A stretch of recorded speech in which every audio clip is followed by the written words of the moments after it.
जब तक मंच में आए जोरदार ताली बजाते रहे और ताली इतनी तेज बजनी चाहिए कि दिल्ली तक इसकी गूंज उठे। भारत माता की, भारत माता की। राजनाथ सिंह जी का स्वागत है।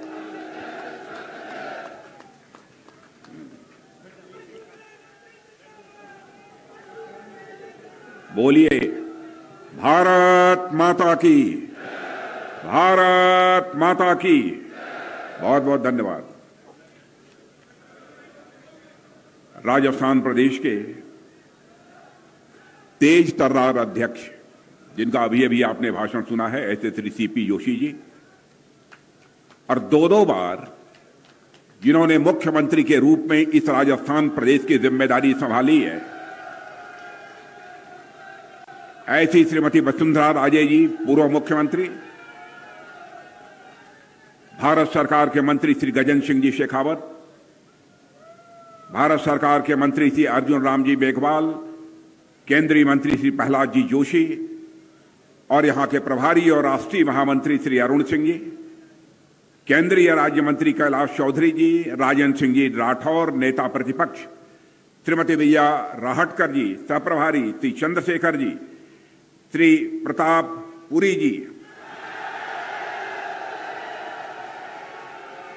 श्री प्रताप सिंह जी रामगढ़, श्री जितेंद्र सिंह जी भाटी, श्री पीपी चौधरी जी, श्री भागीरथ चौधरी जी, श्री देवाजी भाई पटेल, श्री बाबू सिंह जी, समस्त सांसद, विधायक, प्रदेश पदाधिकारी, कार्यकर्ता, बहनों एवं भाइयों, बहनों भाइयों, आज आप सबके बीच आकर मुझे बेहद खुशी हो रही है और जो उमंग और उत्साह आप सबके अंदर यहां पर मैं देख रहा हूं, मैं विश्वास के साथ कह सकता हूं। एक पेपर वहां छूट गया क्या? कोई कहां गया? मैं पूरे विश्वास के साथ मैं कह सकता हूं कि इस बार राजस्थान प्रदेश में भारतीय जनता पार्टी की सरकार बनने से अब कोई ताकत हमें रोक नहीं सकती। आज जिस धरती पर हम सब यहां पर मौजूद हैं, मेरे बहनों भाइयों, या बाबा रामदेव जैसे अवतारी पुरुष की जन्मभूमि है, तो वहीं पर महाराजा तेजाजी महाराज जैसे लोगों की भी यह जन्मभूमि है। यह पूरा क्षेत्र मरुभूमि के साथ साथ वीरभूमि है और इतना ही नहीं, यह तपोभूमि है और साथ ही साथ अणुभूमि है। 5 परमाणु परीक्षण इसी धरती पर हुए हैं और इस धरती पर 1971 में भारत पाक युद्ध के दौरान लोंगोवाला की लड़ाई भी लड़ी गई थी, जिसमें भारत ने निर्णायक विजय हासिल की थी। बहनों भाइयों, यह वही धरती है। 1998 में भी यही परमाणु परीक्षण हुआ था और जेकर उसी परमाणु परीक्षण के कारण भारत सारी दुनिया में एक न्यूक्लियर पावर के रूप में जाना जाने लगा था। यह ऐसी धरती है। साथियों, इस देश के वैज्ञानिकों ने भारत का मस्तक ऊंचा किया है और मैं मानता हूं इस देश के वैज्ञानिकों ने जहां भारत का मस्तक ऊंचा किया है, वहीं पर भारत के सेना के जवानों ने भारत की सीमाओं की रक्षा करके भारत का मस्तक ऊंचा किया है। इसीलिए मैं कहता हूं कि हमारे इस देश को बराबर अपनी वैज्ञानिकों पर गर्व है और अपने देश की सेना पर गर्व है। मैं मानता हूं 1998 में भारत ने जो छलांग भारत का परमाणु परीक्षण करके लगाई थी, उसी तरह की लंबी छलांग 23 अगस्त 23 को मिशन चंद्रयान की सफलता के साथ भारत ने एक बार और लगाई है। मेरे बहनों भाइयों, भारत अब यह चांद पर पहुंच गया है। दक्षिणी ध्रुव पर लैंडिंग हुई है। चंद्रमा के दक्षिणी ध्रुव पर दुनिया का कोई देश नहीं जा पाया है। चंद्रयान 2 जिस समय विफल हुआ था, तो उस समय हमारे प्रतिपक्ष के लोग भी यह कहते थे, यह क्या हुआ है, तरह तरह की बातें किया करते थे। लेकिन उस संकट की घड़ी में भी हमारे प्रधानमंत्री मोदी जी वैज्ञानिकों से जाकर उन्हें गले लगाकर उनकी हौसला अफजाई की थी और आपने देखा कि इस बार चंद्रयान 3 पूरी तरह से दक्षिणी ध्रुव पर लैंड करने में यह कामयाब हुआ है। भारत चांद पर तो पहुंच गया है मेरे बहनों भाइयों, और 15 लाख किलोमीटर की दूरी तय करके चंद्रयान, सूर्ययान L1 अब वह भी सूर्य के नजदीक पहुंचना चाहता है। वैसे हम सूर्य से अभी काफी दूर हैं। कांग्रेस दबी जुबान से इस पर भी सवाल उठाने की कोशिश करती है, लेकिन जब वह देश का मूड देखती है, आप जैसे लोगों का मूड देखती है, तो वह चुप्पी साध लेती है। मेरे बहनों भाइयों, मंगलयान, चंद्रयान, सूर्ययान की सफलता की लॉन्चिंग भी हो गई, लैंडिंग भी हो गई, परंतु राहुल यान 20 साल से न तो उसकी लॉन्चिंग हो पाई है और न तो लैंडिंग भी हो पाई है। और दुनिया को आश्चर्य है कि हॉलीवुड की बड़ी बड़ी फिल्मों से कम बजट में भारत ने मंगलयान तैयार कर लिया, चंद्रयान मिशन को पूरा कर दिया, सूर्ययान मिशन की तरफ आगे बढ़ रहे हैं। मैं समझता हूं कि बहनों भाइयों, आप सबके कारण यह नए भारत की आवाज है, यह नए भारत की ताकत है, जो कहती है जय जवान, जय किसान, जय विज्ञान, जय अनुसंधान और हमारा भारत महान। रामदेवरा से निकलने वाली यह यात्रा, मैं मानता हूं कि नए भारत का संदेश लेकर पूरे राजस्थान में जा रही है, कोने कोने तक, शायद 52 जिलों में जा रही है। और मैं मानता हूं यह जो परिवर्तन यात्रा निकली है, यह परिवर्तन का शंखनाद है। और केवल एक ही यात्रा राजस्थान में नहीं निकली है, बल्कि 3 अन्य स्थानों से भी यात्राएं परिवर्तन की निकली हैं। और मैं कहना चाहता हूं, यात्रा तो निकलेगी, आप तक जाएगी, जनता के साथ सीधा संवाद स्थापित करेगी, लेकिन मैं आपसे अपील करना चाहूंगा कि आपने कांग्रेस की हुकूमत भी पिछले 5 वर्षों से लगातार देख रहे हैं, और इसके पहले भी भारतीय जनता पार्टी की यहां हुकूमत वसुंधरा जी के नेतृत्व में भी आपने काम करते हुए देखा है। और उस समय कैसा माहौल था और आज कैसा माहौल है, आप स्वयं, मैं समझता हूं कि इसका आकलन कर सकते हैं। और आपको ही यह फैसला लेना होगा कि हमें क्या करना है इस राजस्थान के इस बार के आगे आने वाले विधानसभा के चुनाव में। मेरे बहनों भाइयों, जहां तक हमारे भारत का प्रश्न है, मैं यही कहना चाहूंगा एक रक्षा मंत्री होने के नाते कि भारत अब यह कमजोर भारत नहीं रहा है, भारत अब ताकतवर भारत बन गया है मेरे बहनों भाइयों। और भारतवासी ही नहीं बल्कि सारी दुनिया विश्वास और एक भरोसे की नजर से सारे लोग भारत की ओर देख रहे हैं। अंतर्राष्ट्रीय जगत में भारत की प्रतिष्ठा बढ़ी है। अंतर्राष्ट्रीय मंचों पर पहले भारत कुछ बोलता था तो लोग भारत की बातों को गंभीरता पूर्वक नहीं सुनते थे, लेकिन आज भारत यदि अंतर्राष्ट्रीय मंचों पर कुछ बोलता है तो सारी दुनिया कान खोलकर सुनती है कि भारत बोल क्या रहा है। यह भारत की हैसियत बढ़ी है। यह कोई छोटी बात नहीं है। भारत के प्रति पूरी दुनिया में सम्मान बढ़ा है। दुनिया की बड़ी बड़ी कंपनियां आकर भारत में निवेश कर रही हैं, और जिसकी रिपोर्ट प्रकाशित हुई हैं, जिनमें भारत को सकारात्मक सम्मान के नजरिए से सारी दुनिया में देखा जा रहा है। अभी एक रिसर्च सेंटर ने दुनिया के 23 देशों के आधे से अधिक नागरिकों ने भारत को एक बहुत बड़ी उम्मीद भरी नजरों से देखा है, और साथ ही भारत के प्रधानमंत्री मोदी जी की भूरी भूरी सराहना की है। बहनों भाइयों, आज यह भारत की हैसियत बनी है। आज यह भारत की हैसियत बनी है। और मैं आपको याद दिलाना चाहता हूं कि जिस समय 2014 में हमारी सरकार बनी थी, इस देश की अर्थव्यवस्था यानी अर्थव्यवस्था के आकार के मामले में यह भारत सारी दुनिया में 10वें स्थान पर था। लेकिन 9 वर्षों के अंदर ही यह करिश्मा हो गया कि हमारा भारत आज 10वें स्थान से जंप लेकर बहनों भाइयों दुनिया के 5वें स्थान पर आकर खड़ा हो गया है अर्थव्यवस्था के आकार के मामले में। और मैं नहीं कह रहा हूं, बड़ी बड़ी फाइनेंशियल फर्म्स भी इस बात को कह रही हैं कि वह दिन दूर नहीं है, और यहां तक कह दिया है बहुत आगे जाने की जरूरत नहीं है। 2027 आते आते मेरे बहनों भाइयों, हमारे देश की अर्थव्यवस्था दुनिया के टॉप 3 कंट्रीज में आकर खड़ी हो जाएगी। यह हैसियत हम लोगों की बनी है।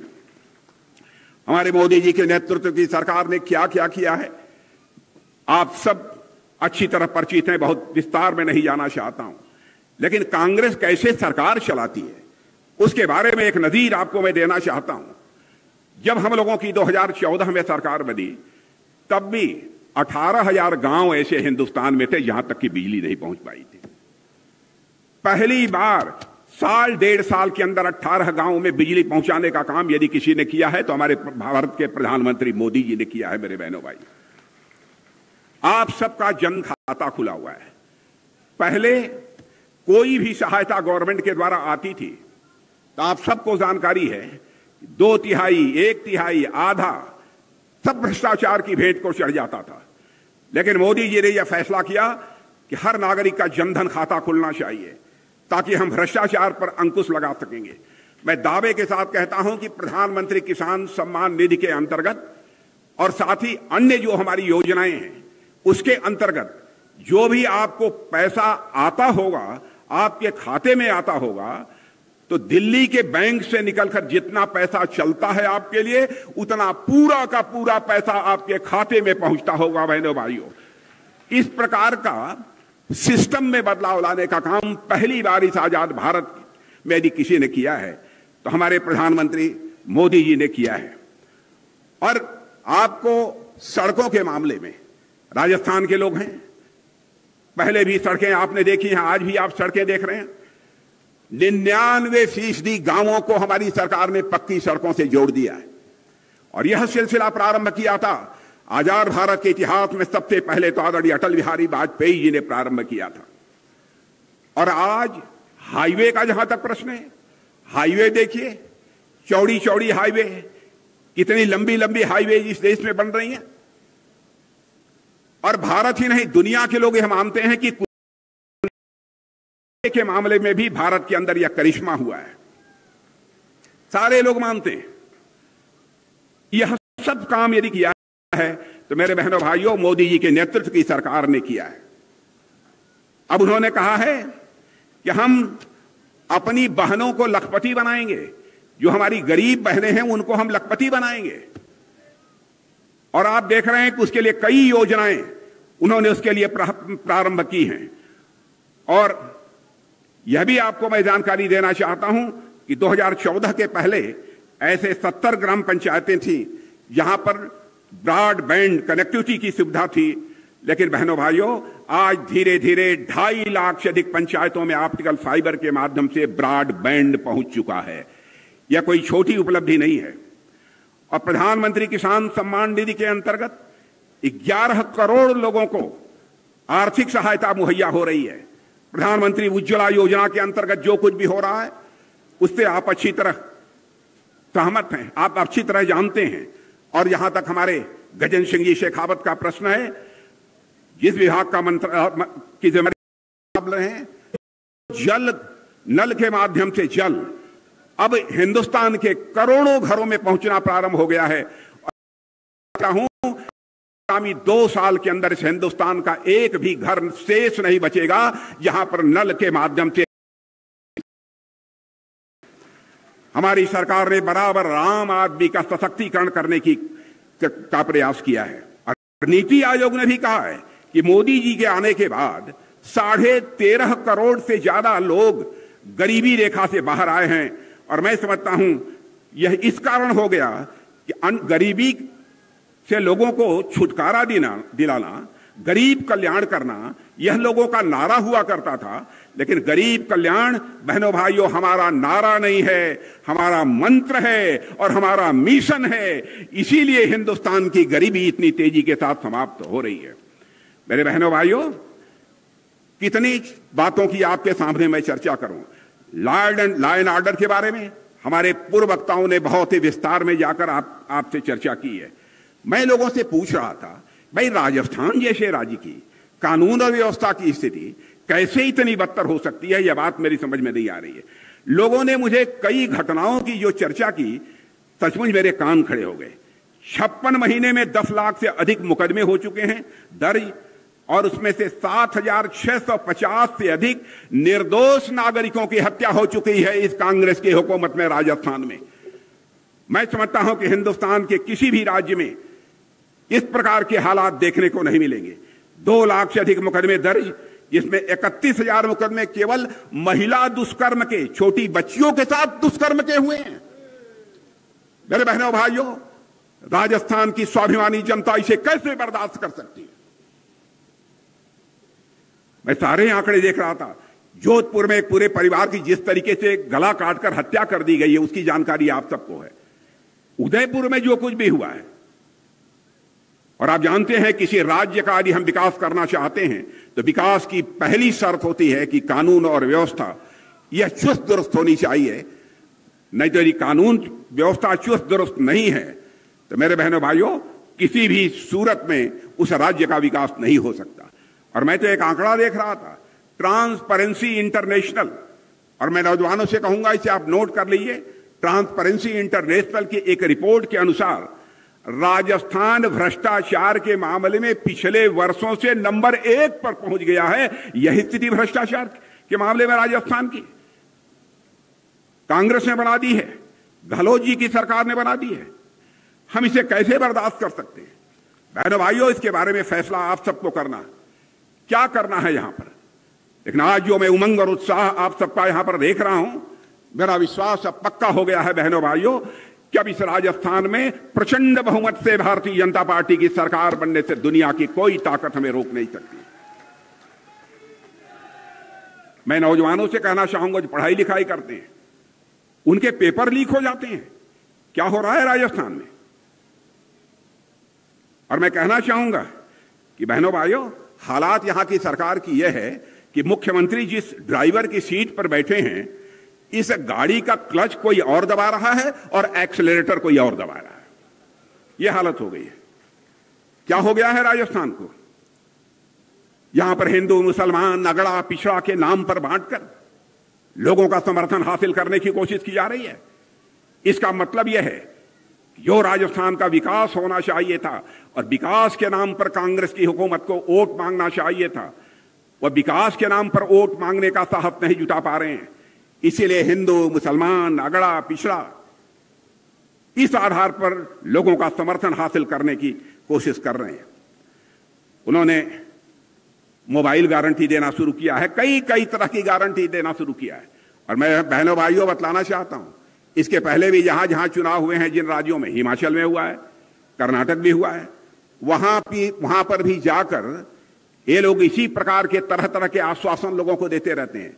कहते हैं यह गारंटी है, और यही गारंटी आकर राजस्थान में भी हमारे राजस्थान के बहादुर बहनों भाइयों को दे रहे हैं। इनके ऊपर किसी भी सूरत में भरोसा नहीं किया जाना चाहिए बहनों भाइयों। 5 वर्षों तक क्या करते रहे आप? 5 वर्षों तक यदि कुछ आपने किया होता तो आपके ऊपर राजस्थान की जनता का यह भरोसा रहा होता। हिंदुस्तान, हिमाचल प्रदेश और कर्नाटक की जनता ने आपके धोखे को, आपके फरेब को अच्छी तरह समझ लिया है।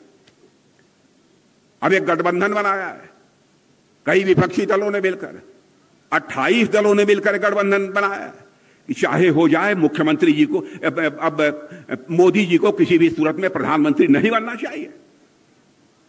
बहनों भाइयों, गठबंधन होना चाहिए तो इस देश के विकास के लिए होना चाहिए।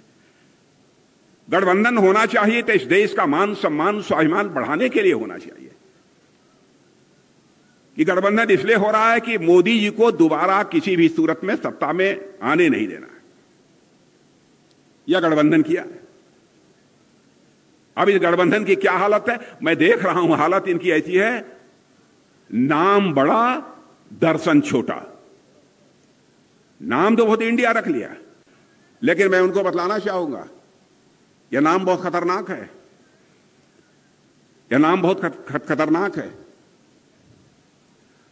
हम लोगों ने भी एक बार शाइनिंग इंडिया का नारा दिया था बहनों भाइयों, हम हार गए थे, और आपने यह भी इंडिया बना लिया। आपकी हार निश्चित है बहनों भाइयों, पक्की है।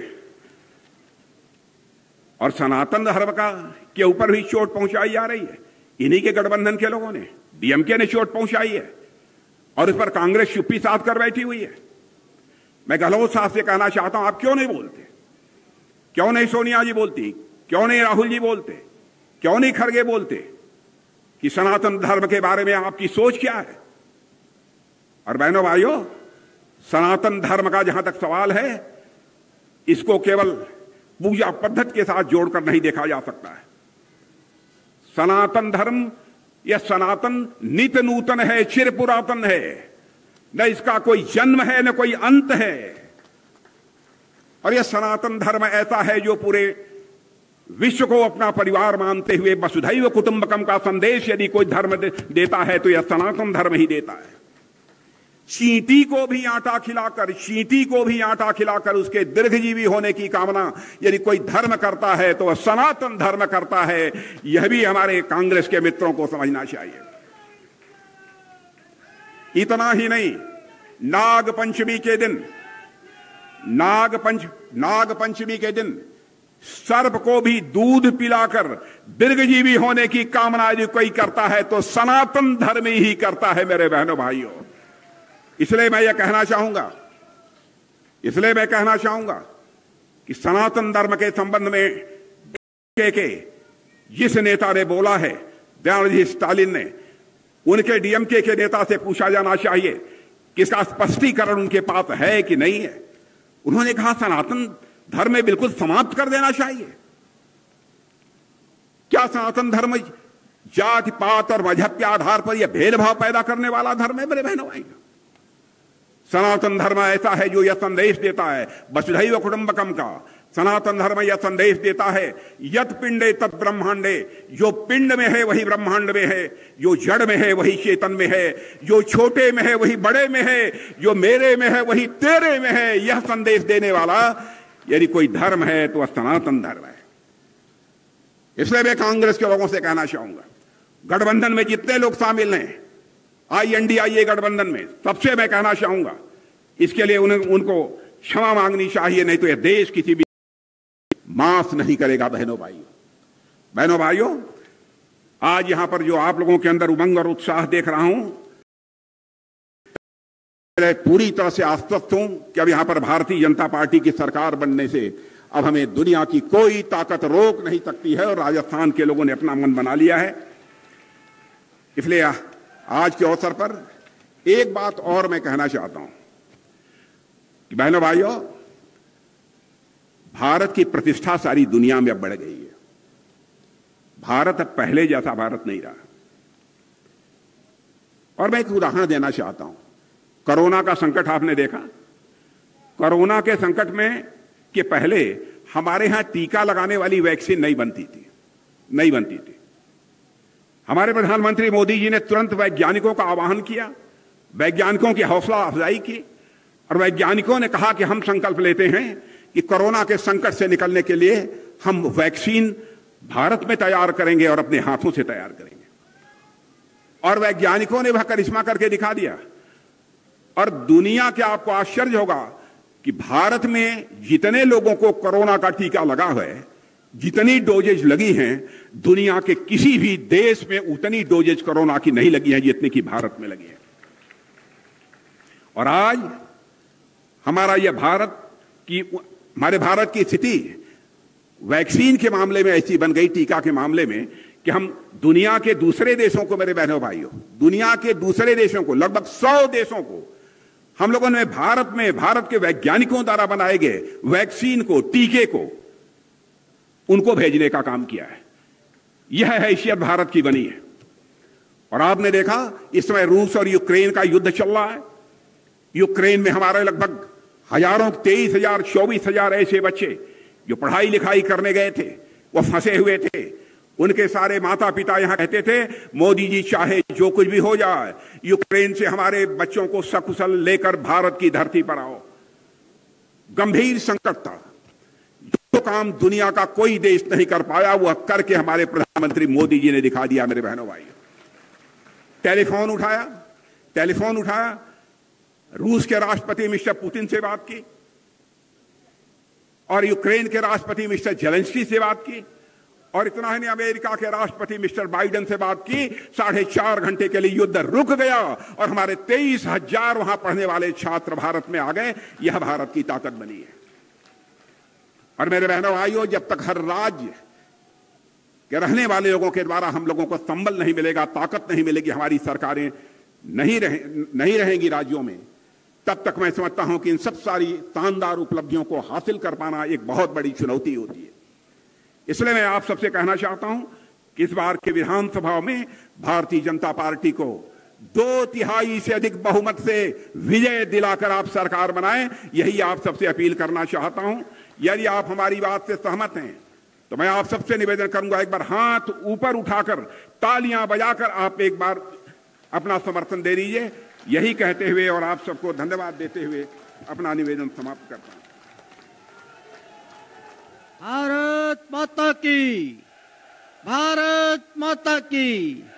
भारतीय जनता पार्टी जिंदाबाद, भारतीय जनता पार्टी